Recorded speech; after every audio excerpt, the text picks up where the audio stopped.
The economy coffin, hinged coffin or Josephinian coffin, was a type of reusable coffin introduced by Joseph II, Holy Roman Emperor, in the late 18th century. The body was carried in the coffin to the gravesite, where it would be dropped into the grave through folding doors on the base. The coffin would then be reused.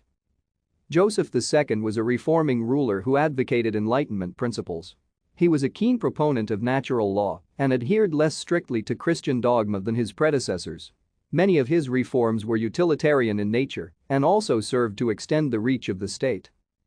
Joseph made several decrees relating to burials for reasons of hygiene. He introduced legally mandated periods between death and burial and required examination of the deceased by a medical professional. Joseph prohibited burials within church vaults in Vienna in 1782, requiring that burials take place outside the city boundary. He extended this decree to the whole of Austria in 1783 and the rest of the Habsburg lands in 1784. Thank you for watching. Like and subscribe if you would like to view more of our videos. Have a nice day.